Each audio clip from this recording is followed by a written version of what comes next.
Hi there. My name is Lucas Weiss, and I am the host of the Weesesports Quarantine Chronicles. For today's episode, I'm being joined by Steven Ellis. Steven is a multimedia journalist based in Toronto, formerly of the Hockey News. In this episode, Steven and I chat about his approach covering junior hockey, evaluating hockey prospects, what he thinks about junior hockey amidst the pandemic, and his experiences watching live the 2020 Daytona 500. If you've been enjoying the Weesports Quarantine Chronicles, make sure to subscribe to my channel on the bottom right hand of your screen. This is episode 11 of the Weesports Quarantine Chronicles. And Steven, I wanted to start things off with the big news of the day today in hockey, and that was Paul McFarland. He's the Toronto Maple Leafs assistant coach, and he's going to now back to the Kingston Frontenacs to be their head coach. So he's going from all the offensively gifted players with the Leafs to one of the most coveted OHL prospects in Shane Wright. So just describe your thoughts on this transition.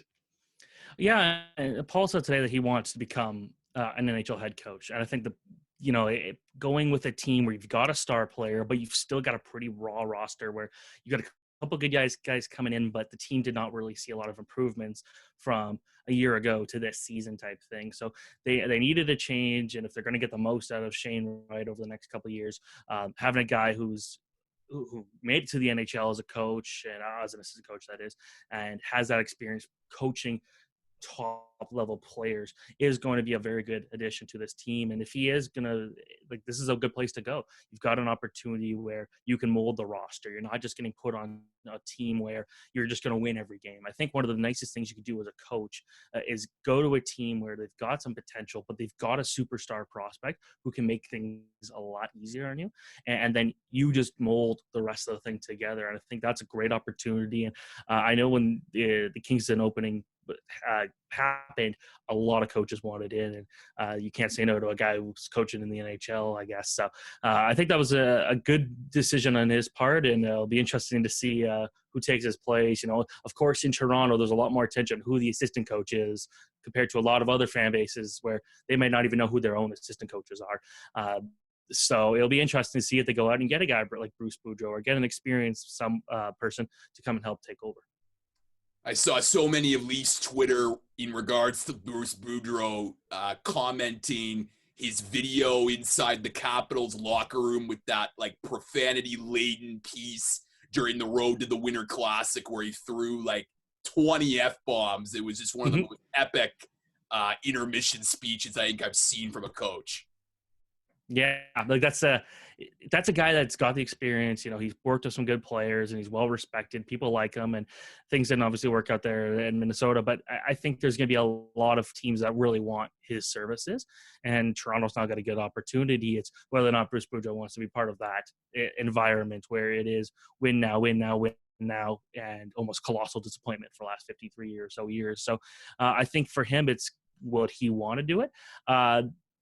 He still probably wants an NHL head coaching job, and I could see him still getting a shot at that. It's just how many teams are willing to make the move right now to bring in a guy like him, and it'll be interesting. And I think this also could change depending if we know that McFarland will stay with the team for at least the rest of the season with the Leafs, so there's no immediate move there. And maybe Bruce Boudreau does find a coaching job somewhere else, or there are some guys who could probably coach in the NHL that end up becoming assistant coaches just because the opportunity is good, and it'll have to be interesting to see if he finds this as a good opportunity. And I think you can't go wrong if you get him, because he's got a proven track record of getting a lot out of his teams. And obviously there were some issues in Washington and stuff like that where he wasn't able to get it to where he needed to go, but he can at least get the team somewhere and can get a lot out of what he has. And speaking with Paul going back to Kingston to be the head coach, you talked about the opportunity of him molding that team around Shane Wright. You cover a lot of junior hockey, Steven, and Kingston definitely took an improvement step this year, but where do you see this team going when junior hockey comes back with a coach like Paul behind the bench? Well, I think because we've now seen what Shane Wright could do, and he proved that he's going to be the the guy that's going to be the next big star of the OHL. And I think that's exciting because there are some good members of the team. I think Martin Chromiak looked really good in the second half of the year. I think Francesco Curry is a solid young prospect. They had a good draft with getting Lewinsky. So they've got some good players in the system. And I think they're going to be taking a big step up. It's how do they make sure they get the most out of the defense? Like Jacob Murray's a guy that I'm a big fan of, and he just kind of hasn't really proved himself. This was a guy that was like 6 foot before a lot of kids his own age were 5'5", and he was out there dominating Bantam and Pee Wee and all those levels of hockey as a defenseman. He hasn't really taken the next step to the OHL. So it'll be interesting to see kind of they need some help on defense. They need to make sure they got the right goaltenders. Ryan Dugas the answer? I don't know right now. So they've got a couple of spots where there could still be improvement, but I think up front they're looking really good, and Shane Wright's going to be a big difference maker. And I think you might see the trade deadline, if Kingston isn't a shot to make a playoff run, that there's going to be a lot of teams offering up their services, knowing that, Kingston might not win this year, but they can go and get a veteran guy, an 18-year-old, 19-year-old, to push them a little farther. And then the team they make a trade with can benefit off that draft pick type thing. So Kingston's drafted well the last couple of years. It's just kind of utilizing that all and filling some of the holes, like making sure they got the right goaltending and making sure they've got a strong, cohesive defensive unit, because that's one of the biggest issues. They allow a lot of shots. No, for sure. But I mean, when you have a superstar, like you said, like Shane Wright, like you want to make the most of it when he's there, and by, putting a good team around him just enhances his draft stock, particularly if Kingston does make the playoffs. Many scouts will be able to see Shane in playoff hockey in high pressure situations. Exactly. And we've seen Shane, how we could play in important situations. We saw him at the OHL Cup last year, 2 years ago, and he was fantastic at that. And we saw him with the U17 team. This is a guy that just has so much skill and could do so much for a franchise. You just got to get the pieces around him. When you look at players who are exceptional status players, and a lot of times they're on teams that are just dreadful, and Kingston, they were really improved with having Wright there and getting our Curry, a good friend of his, on there too. So it's just, again, just give him the pieces to work with. And I think Shane Wright's going to show that he's going to be a 100-point player in the NHL someday. Because when you look at like the 2022 draft, I call it the three-headed monster of Wright and Savoy and Lambert. And right now, Wright's the top prospect there. But those other two guys would be top prospects in most other drafts type thing. So that's just kind of how good Wright is, that he's the top prospect in the draft that's so offensive heavy and so much talent up front. For him to be the best prospect, especially at his age already, that says something about him. So will he get 100 points next year? I don't doubt it one bit. He stays healthy. I wouldn't be shocked if he's invited to Team Canada's World Junior Camp, assuming we're going to get that on time, because that's a guy who just has so much he can do, and he makes everyone around him better. We saw that on Don Mills. Don Mills was a great minor midget program, but without Wright, they're not going out there and winning that final game. And seeing how he and Brendan Ottman played together, that was a lot of fun. So Wright makes everyone better. You just got to give him the pieces to finish it. Shifting gears a bit, Steven, to your journalism career. I know that you've been very busy during the Sports Hiatus. If anyone looks at your Twitter and your website, you've written coverage of the 2021 draft, the 2022 draft, even the 2023 NHL draft. As you can see in your background, you're a big racing fan. But what got you into covering hockey prospects and junior hockey? One of the things that I really wanted to do growing up in high school was I had teachers tell me, like, you want to get into journalism and you're a good writer, you could do that, but what's going to make you stand out? So I kind of just wanted to do everything. And in my final year of high school, I got a job with the Oakville Blades Junior A team. And I love covering junior hockey because, like, that was, for me, that was my opportunity to follow a team throughout the year and cover it for the team itself. So I got good access to the players, great information, and I got to learn a lot about the back end of how teams work. And from there, I remember my first summer and we had the rookie camp, and it's like, who are some of these guys? I've never heard of them. Oh, this guy's supposed to be good. This guy's going to be good. This guy's going to be good. Well, I've never heard of them. So I just started going to the minor midget games to see who was going to be the next crop of players. And I kind of just evolved from there and worked for the North York Rangers too for a year. And that was some of the most fun I've ever had. Working with Jake Howarth was great. And they had an incredible run that was just, that was the best North York Rangers team we had seen in the franchise history at that time, and being a part of that and seeing the incredible goaltending we saw to Jed Alexander and I'm trying to blank Kobe Muse, but just seeing how that team worked was so much fun, and I just kind of kept evolving it. So one of the things that I was trying to do to step up and kind of show I could do a lot of things was not just focus on the NHL, because every hockey fan loves the NHL, but if you could show you could do and talk about other levels of hockey, it can help you so much. That's one of the things I always try to tell journalism students, that when if you've got a goal of being like working in the NFL or covering the NBA, start with the minor leagues, because then it's like you're almost gradually going up with them. You're learning with them. You're getting to see the future of the sport. And then eventually those guys will make it a pro. And if you make it to pro, it's like, well, you follow the career. You've got a bit of background on that. And I think it makes you a more complete journalist in that way. So that's just for me, just kind of, I'm obsessed with hockey. I watch too much hockey. I used to wake up every day in high school and try to watch the Singaporean Hockey League. I would watch a ton of Thailand hockey. I used to watch every Australian League game. Some of the jerseys I got Team Greece, Team Zimbabwe, Team Antarctica. I've got an Australian League jersey. I've got a German Division II jersey. I've got all those stuff. I just like watching as much hockey as I can and learning as much as possible. And I think that's kind of the thing that just makes it fun. So knowing prospects and learning about that, it just helps me know more about what's going on in the future of the sport. So that's just kind of how I got started. 2 points really stood out to me in that answer, in addition to all of your jersey collection. One is you working with the Oakville Blades and the North York Rangers. I had the pleasure of working with the Stouffville Spirit this year in the OJHL, and you definitely learn quickly how a team works, like you said, but utilizing the different skills as a journalist, whether it's play-by-play broadcasting, whether it's writing, whether it's stand-up reports or social media. When you're thrown into covering a team that is well-known in the community, but not that well-known maybe beyond that, you really got to utilize all the tools in the toolbox that you have as a journalist. And then I think the second point that you made was fascinating, was covering lower leagues. And I think hockey's really relevant to that, because here in Canada, look, there's so many, big top NHL reporters, writers, broadcasters. But the junior hockey community is a very niche community. And if you can really show that you can cover a team or cover prospects really well, and do it in a way that is filled with integrity and journalistic values, you can definitely enhance your brand, your following on social media, if you can consistently provide that thorough content on junior hockey. Yeah, like when I first kind of started covering junior hockey, there were not a lot of people that were writing or tweeting about prospects. It wasn't like today where Dabra Prospects has like 15 guys that could all do what I was doing at the same time back then. So it was kind of a little smaller. It was harder to find streams. People didn't maybe want to pay for the streaming services. I'm still hesitant to pay for a lot of those streaming services. They're way too expensive. That's a rant for another day.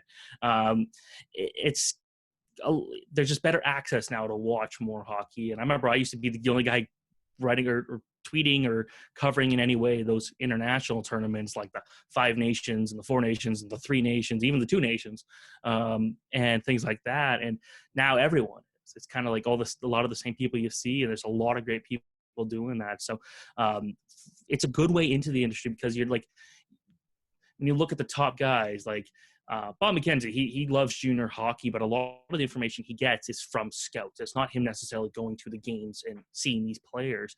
But a lot of the people, when they're focused on the NHL, they can't go and focus on junior hockey and stuff like that. So being able to do that, it's a good stepping stone, because so many people can talk about the Leafs. They're so mainstream. So many people can talk about the Habs and Bruins and things like that. But if you can say, well, I'm knowledgeable of this thing in the OHL, I'm knowledgeable Junior A and NCAA, that gives you something where it's an advantage, because again, it's still a niche. And I think now a lot of that stuff's becoming a bit more mainstream. And when you see the Hockey News obviously got the prospect stuff, we got the Athletic, and you got Sportsnet where they've got whole junior dedicated programs there. It's becoming less of a niche, but if you're able to get involved in that, that's a really good stepping stone. And junior hockey, to me, it's a lot of fun. Like, it's going to the minor midgets, doing the OHL draft stuff. That Never made a single dollar on any of that. That's just all for fun on top of what I like to do already. And I like that because it's like, it gives me something to like if the sport you love is just work all the time, or you're always doing some work related thing, it's tough. And I like going to the minor midget games because these kids have so much to prove. There's no goons out there. It's players that are all just trying to make the next level, and it's passionate hockey. It's great hockey, 3 lines that are just full of talent, and it makes for a lot of fun. It's almost different from what you see at a lot of levels. That, but yeah, it just being making sure you do something different. Like I in high school, I was writing, but I was also starting to do my own little mini graphic design, and I was working on social media management. Had my own TV show with Leafs TV, and when I was 18, and had a show on Kojiko and Rogers TV, and just kind of be able to maximize what I can do and the skills you can do on top of some of these obscure topics. Where we were doing a local TV show where we were talking about a game that happened between Oakville Blades and the Burlington Cougars. And then the next topic is talking about how the Leafs should trade Austin Matthews to Montreal for Dale Weiss, and then go and, really good trade. And then the next topic would be something about what's going on in hockey in Ireland. It was just like that, be able to do that, I think adds a lot of value. Rogers TV for sure, and you speak of that, and I definitely have done a lot of those community broadcasts, and it's unfortunate, but it's just the reality of the industry. Like when I started back 6 years ago with Rogers, they had community stations in Aurora, Newmarket, even Toronto had a community Rogers station. Now you got to go to Kitchener, you got to go to Guelph, London, etc., to try to find that coverage for young broadcasters. But I'm interested, when you started at Ryerson back in 2014, was there that focus for young journalists to be versatile, to know these different skills like writing, like digital, like social media? Because I know, like for me right now in graduate sports journalism, like you have to know those skills in order to be hired in today's world. Yeah, it was definitely something that the teachers were trying to make it clear right off the bat. And I had my own issues with how the program was. I thought there was a lot of deficiencies in general, how journalism programs are run. I think a lot of them still need to adapt to what's going on in the future, but there was still a push. And I think one thing you see out of a lot of the students that kind of struggled was a lot of them weren't trying to do things outside of school. And that was a big focus for me, more so than anything. I remember one assignment I almost failed. It was a photography assignment. And at that point I was making a bit of money doing photos. Like I knew what I was doing in sports photography, but I didn't go to a specific game. Like it was a soccer game. And I didn't go to that at Ryerson because instead I was at the World Cup of Hockey covering Team Canada versus USA. And I submitted a photo of Sidney Crosby making this awesome D, because one of my favorite photos. And I almost failed because I missed kind of the point, which was to take a photo of a Ryerson grad. Well, to me, I thought there was more value. And hey, I'm second-year journalism, I'm covering the World Cup of Hockey. I think that's a pretty cool thing. It's a hard thing to do, and I worked hard to make sure to get it, and that was a priority. So I think I put almost a bigger priority on what was going on outside of Ryerson than what actually happened in school. Like I only contributed, I only worked for I did the school newspaper. I was like mandatory credit, but I think I wrote 2 articles. I wrote more articles per day for Euro hockey or something else, because I felt like that was going to help me stand out. Everyone in the program was going and having to do the school newspaper, but how many people could say they were traveling to different parts of North America to covering hockey tournaments, like World Junior Tournament, World Cup, at that age? And that was just the thing. I try to make myself stand out by being able to cover the coolest events possible. I know that's something you're definitely doing. I've definitely noticed that, but just kind of making sure I'm doing more almost outside of school than anything, I think has really helped, because there are people who are getting great marks who just didn't get anything, didn't get any journalism jobs. It's just because they didn't get the experience. And I think just getting the experience, and for me, it was being involved with hockey teams and being engaged in that really helps, because it does kind of send a signal or send a message. It's like, I wasn't willing to just follow what everyone else was doing. I wanted to stand out, and being able to do radio, TV, and podcasting. My very first podcast, I was 13 years old. That was way before everyone had their own show type thing. And it was just being able to do all that, I think, really helped. And when I got to get my job interview with the Hockey News, it's like, here's the things they want me to do. And I've been doing all that for years. I didn't have to adapt. I was kind of just learning it on the fly and teaching it myself. And I've spent a lot of time in my room recording things, making music, learning how to use audio equipment. And now I've gotten a lot more into streaming and stuff like that, and kind of just learning more on how to get more creative with that. And I think that's really helped, because I could kind of get into any type of media job and at least have some understanding of how it works. And that's something I always tell people: be versatile, and make sure if you're in school, just do things out of school too. The school newspaper I did twice, and I never did anything for any other school publication. But maybe that was just me being sour about the whole thing, saying like this is a joke. But and that's probably not the right way of looking at it. But I think that if you could do things outside of school, that's more important than doing things in school, because everyone else can do that. No, I completely agree, Steven. Like, I think for me in my journalism career, like, the most that I've learned is just going to events, like from knowing how to write a story to just press etiquette. Like, my first event was the 2018 RBC Canadian Open. It was a golf tournament in Oakville, Ontario, and like My hometown. there you go. And Glen Abbey Golf Club. And that event for me, like, I had covered, I'd watched golf for years. So I knew the players and I've watched sports. So I know what the relationships are like between, athletes and media. But like, you get there and you just take so much in. You're a sponge in a sense by just taking in all this information about how other journalists are doing their work, what clicks with your audience on social media, what doesn't. And the whole idea of how press conferences work, and that by getting your reps in, you then just gain that more experience and just become more credible and professional. So it leads me to my next question, because you mentioned how you covered the World Cup of Hockey when you were at university. And I'm just curious as to what you learned from that event, and what was your process like covering an event that so many other reporters are covering and trying to get probably the same stories that you are. Yeah, that was the thing where, like, that was fun. Like, I did my very first Leaf game when I was still in high school, and I learned a lot from that. And I didn't realize there was a seating plan. I sat in Mark Masters' seat, which is something you don't do. But he came and sat in a different seat. It was great to us, introduced himself, and we had some issues trying to get the Wi-Fi loaded, and I didn't want to look stupid, so I didn't say anything to him.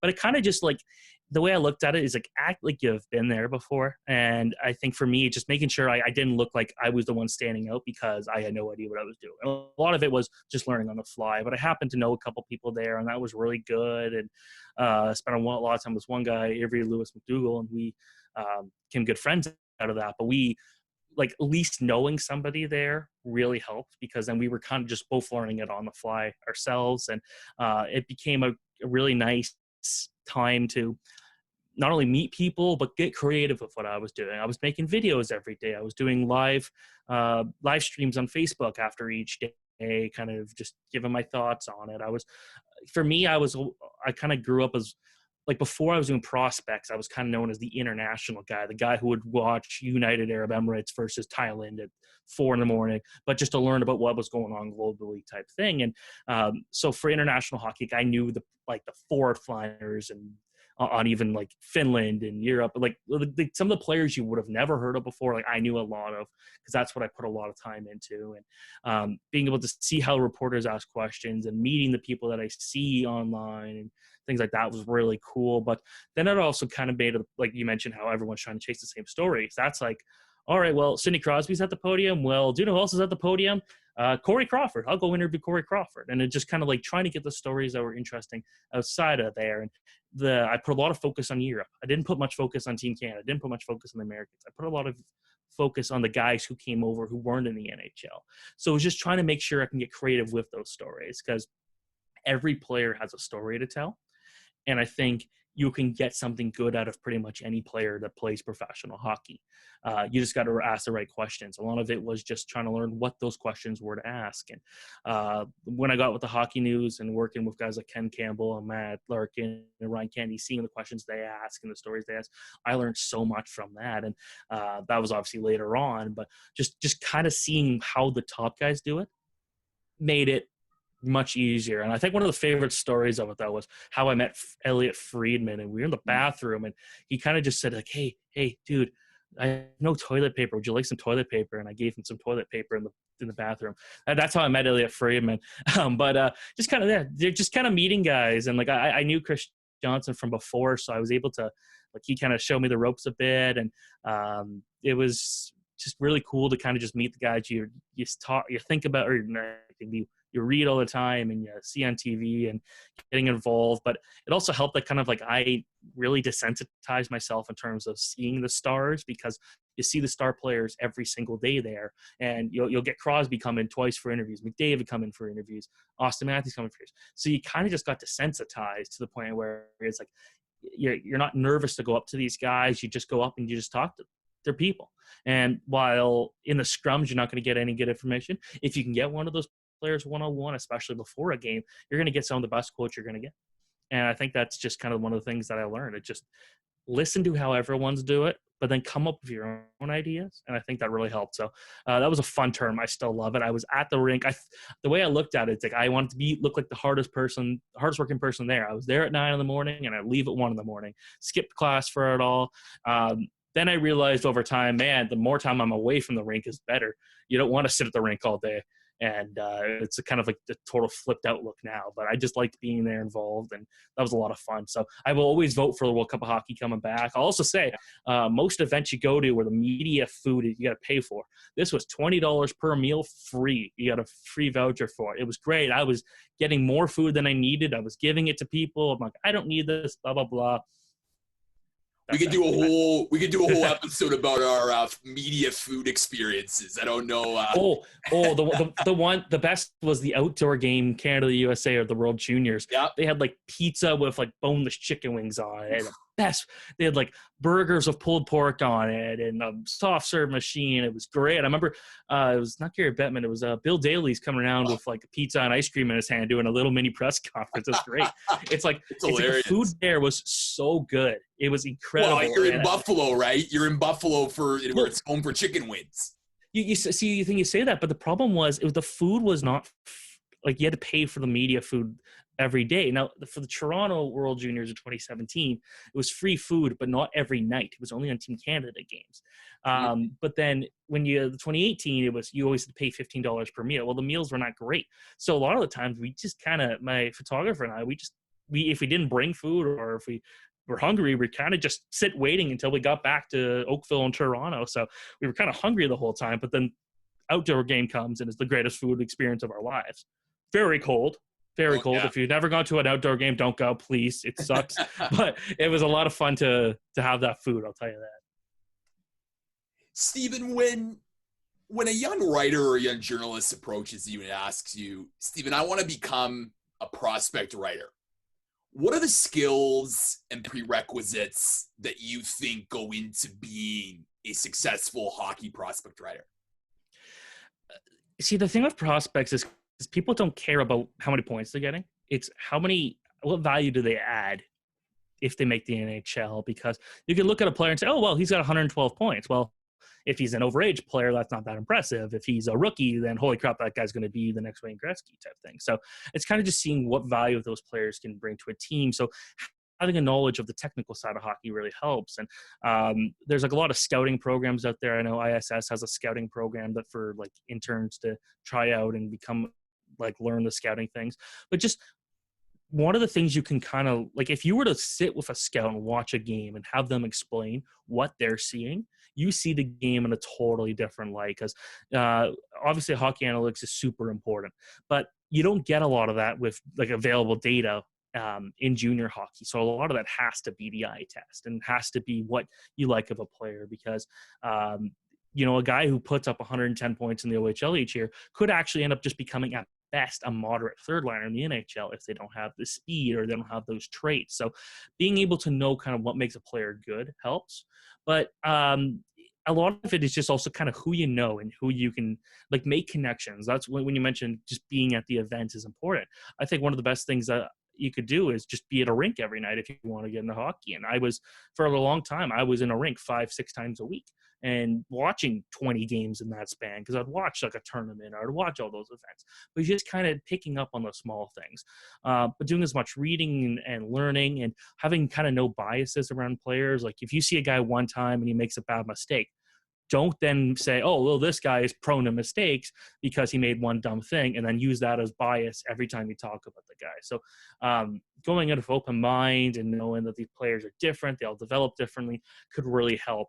But also just getting as much practice as possible can help. Like I'll see a lot of people who will write once a week, twice a week. I think if you're the best thing you could be doing is writing 5 times a week, even if you don't publish things. Like right now, I've got a bunch of ideas in my WordPress queue that I've got fully fleshed out, but I never published. It's just ideas that I had and just kept writing and writing and writing. I have a lot more prospect stuff I like to publish. It just, I'm not maybe the happiest with it, or I want to add more to it. And it's just kind of sitting there waiting. So making sure you're writing as much as possible, but as watching as much as possible and meeting the people and learning it, what you can, and seeing what other prospect people are saying helps. And because it's tough if you don't have that technical background of like, oh, well, this guy's skating is good for this reason, then you may not kind of see it in the way that you need to. And that's the other thing. It's like you'll see some scouting reports where a guy is a good two-way player. He's fast. He's this.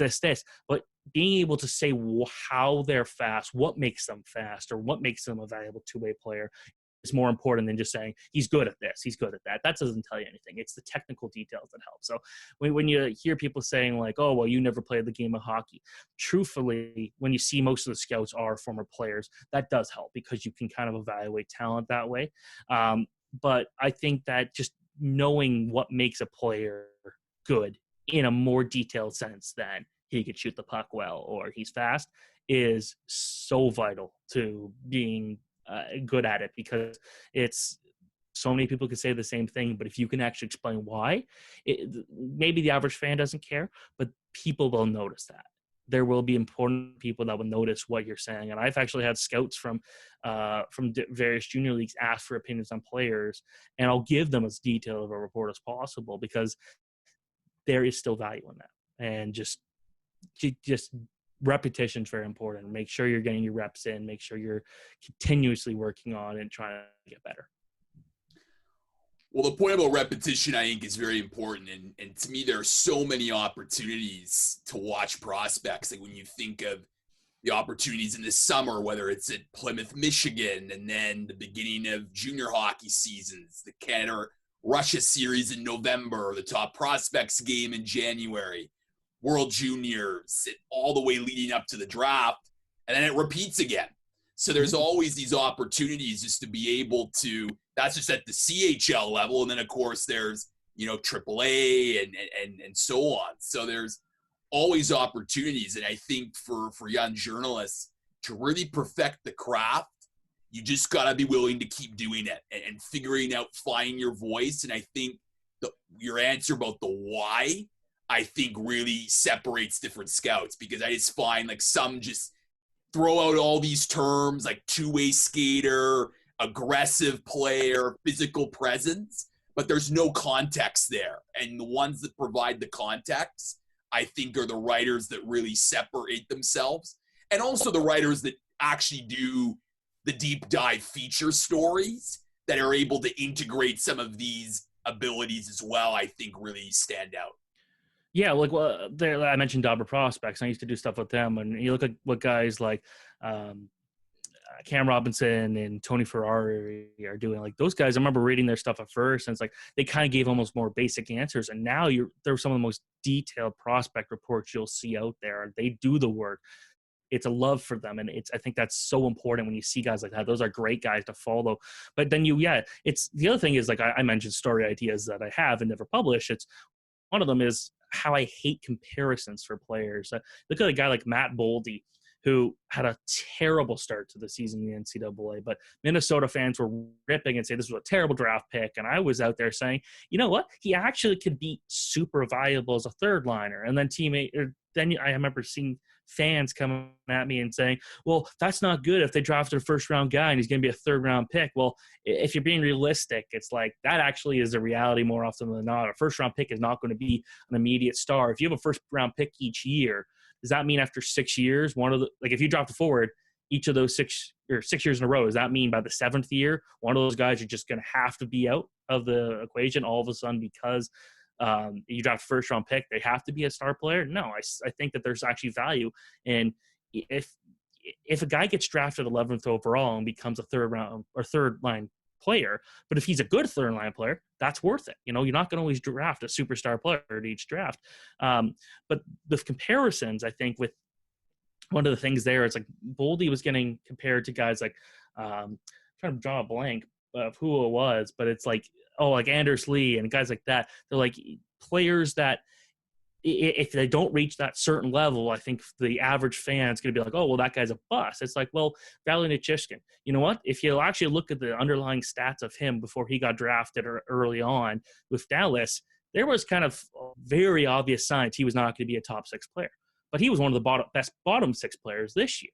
And I think that brought incredible value this year to the Colorado Avalanche. But he will always be seen as a bust because he didn't become the star he was going to be. Some people listed him as like the next like Alex Radulov or in some cases Kovalev as like the skilled guy. Well, you know what? There was very clear signs that was never going to be the case.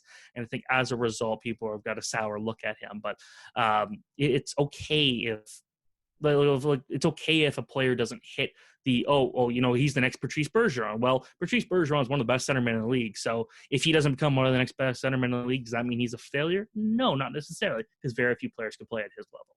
So comparisons, I think, are dangerous. But that's just more of a rant from me. And I literally wrote it as a rant. I'm like, let's be careful. When we're trying to give information out to the people who maybe don't follow it, let's be realistic here. Going out and say this guy, like Jack Hughes is getting compared to Connor McDavid last year. Not a chance. There was never going to be a chance he would get anywhere near Connor McDavid.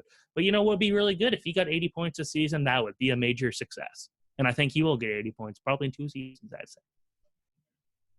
No, that's some really great insight. I love the passion there. Last 2 questions for you, Steven.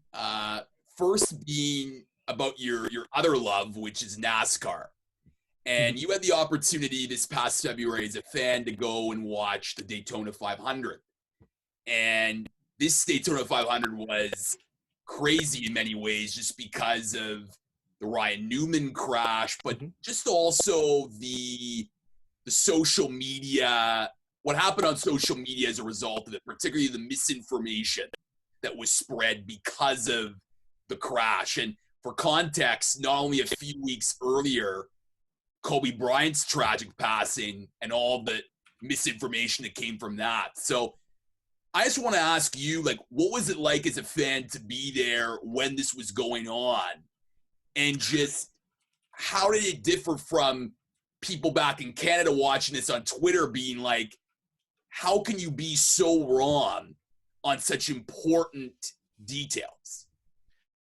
That was a thing. It's like, while I was a fan, I guess I still had better access than a lot of people because I was in the pits for a lot of the race, and I got to see that with a hot pass. And being able to kind of see, like, I guess we kind of had a better idea what was going on than what the TV was telling because we were close to where the teams were. I remember actually I was right near Ryan Newman's pit when that happened. And just seeing how they reacted and how upset they were, it was tough. But there were people that were in the pits that were saying, oh, well, he's died. He's dead. We came over the radio and said he's dead. Like, well, that never ended up being the case. And Ryan Newman's going to be racing on May 17th.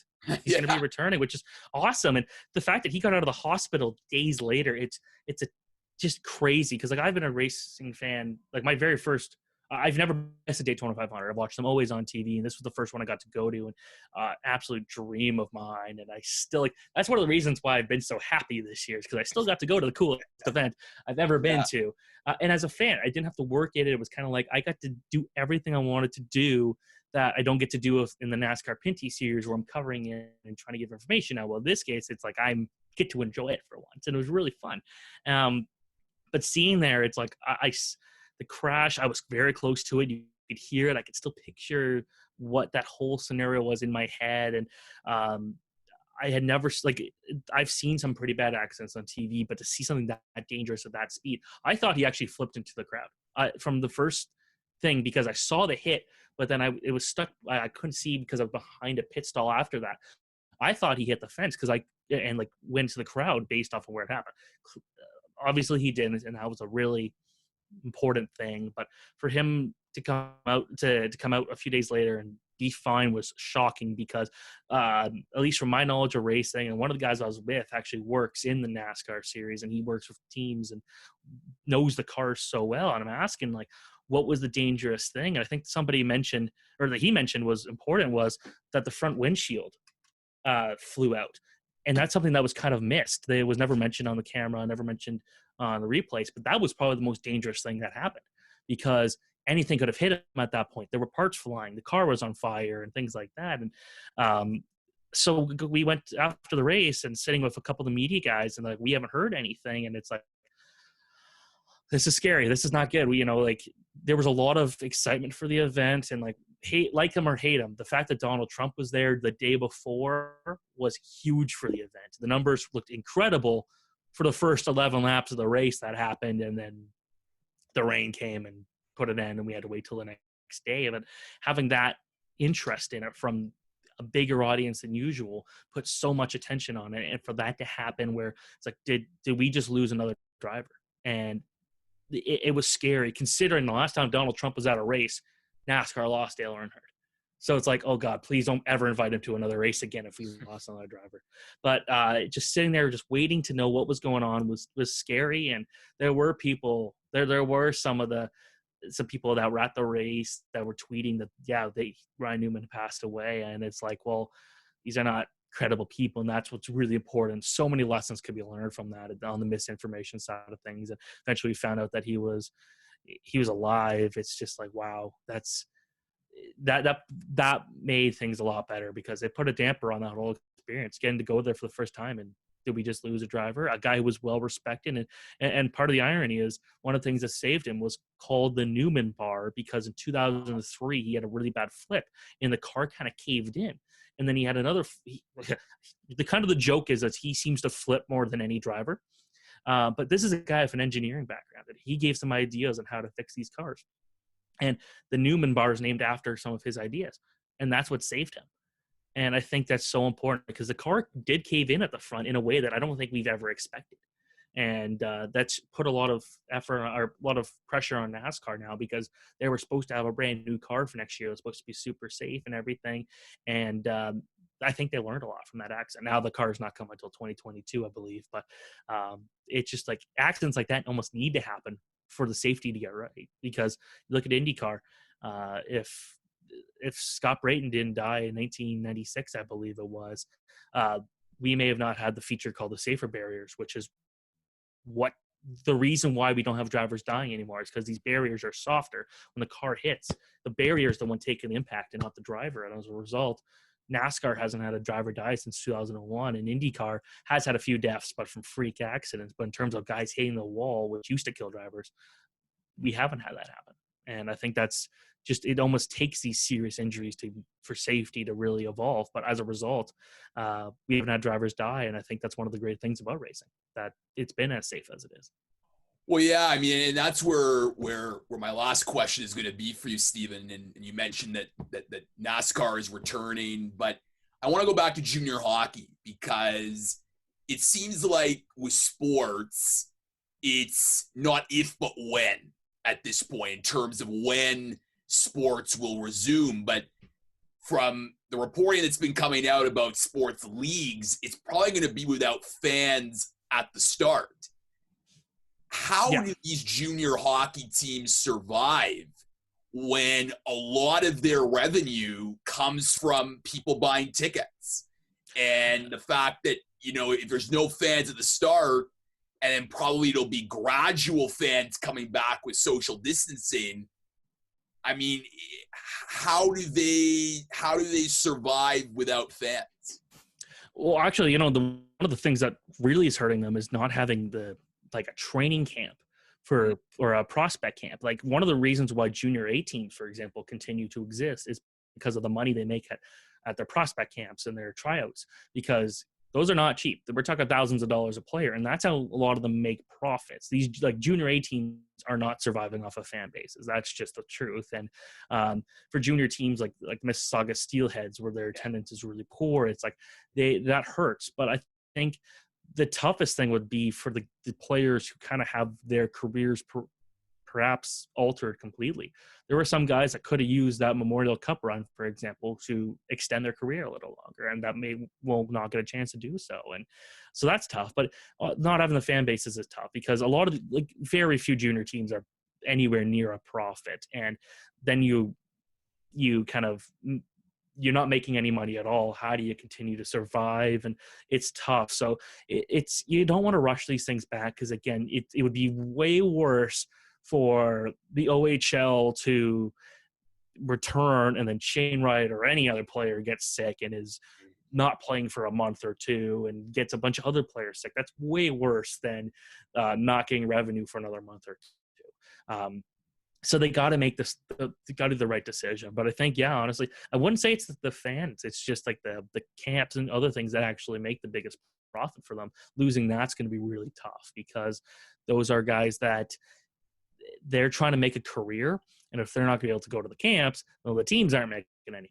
And that's junior hockey it's a tough situation, because you don't go in it expecting to make a profit unless you're there are certain junior A teams that make a lot of money by selling off players and are perennial failures in the standings. But you don't necessarily see that in major midget. But it's a lot of that stuff it's tough right now, because they don't make much money as it is, and you take away what helped, and now what? So I hope that we all can go back to rinks on time in September. But that's the thing. That's why I'm also on board with the NHL, just putting an end to the season. Start the season when it begins in October. Just call it in. Let's not screw up the future seasons, because it does affect junior teams. What happens if we do the draft in June and then the NHL season's still going on in October? Where does Alexis Lafreniere go? Where does Quinton Byfield go? Do they go back to junior? Well, they got nothing to prove in junior. At that point, they might as well go to Europe. And I think it's just like things like that. It's just so much complications. So if I had it, if we could, in a perfect world, NHL stops and we just do junior hockey and everything back when it's supposed to start on time. And I think it could be good for everybody. But again, we don't know at this point if we're going to see junior hockey anytime soon, which is a shame, because there's a lot of really exciting prospects right now. I think more than we've seen in the last few years, because, Lafreniere is great. Obviously, Byfield's great, but you've got a chance to see guys like Shane Wright, and out west, Matt Savoy and Connor Bedard's coming in. Like those guys, it's a really exciting time for junior hockey. And so it'd be a shame if we kind of lose it for a big portion. Steven Ellis, he is a multimedia journalist based in Toronto. You can catch all of his content on his website and social media. Steven, thank you so much for joining the Weesports Quarantine Chronicles, and looking forward to seeing you at the rink soon. Absolutely. Thanks so much for having me.